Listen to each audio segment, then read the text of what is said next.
माणगाव तालुक्यात अपघातांचं सत्र सुरूच असून आणखी एका दुर्दैवी घटनेत 8 वर्षीय चिमुकल्याला आपला जीव गमवावा लागलाय। दिघी पुणे महामार्गावरील मोरबा रोडवर ट्रॅव्हलर बस आणि दुचाकी यांच्यात झालेल्या अपघातात आरुष समीर गुगले वय 8 या मुलाचा जागीच अंत झालाय। या घटनेमुळे परिसरात हळहळ व्यक्त होत आहे।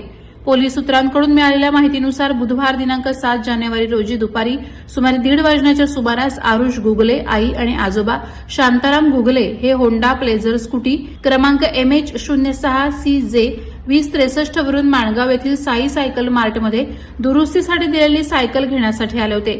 काम आटपून माणगावहून मोरबा दिशेने जात असताना मोरबा रोडवर रोडच्या कडेला उभ्या असलेल्या त्यांच्या स्कूटीला माणगावकडून येणाऱ्या ट्रॅव्हलर बसने जोरदार धडक दिली। चालक ही ट्रॅव्हलर बस अतिवेगाने चालवत जात असल्याचं प्राथमिक तपासात समोर आलंय। बस चालक सूरज मच्छिंद्र पवार वय 27 याच्यामुळे हा अपघात झाल्याचा आरोप आरुष यांच्या कुटुंबियांनी केलेत। या घटनेत तक्रारदार साची गुगले यांनाही दुखापत झाली असून दोन्ही वाहनांचं मोठं नुकसान झालंय। या प्रकरणी माणगाव पोलीस ठाण्यात गुन्हा दाखल करण्यात आला असून पुढील तपास पोलीस निरीक्षक निवृत्ती बोराडे यांच्या मार्गदर्शनाखाली सहाय्यक पोलीस निरीक्षक नरेंद्र बेलदार करत आहेत। वादळवारा लाईव्हसाठी प्रमोद जाधव, माणगाव। नवी मुंबई व रायगड जिल्ह्यातील ताज्या बातम्या आणि घडामोडींसाठी सबस्क्राईब करा वादळवारा लाईव्ह चॅनल आणि दाबा बेल आयकॉन।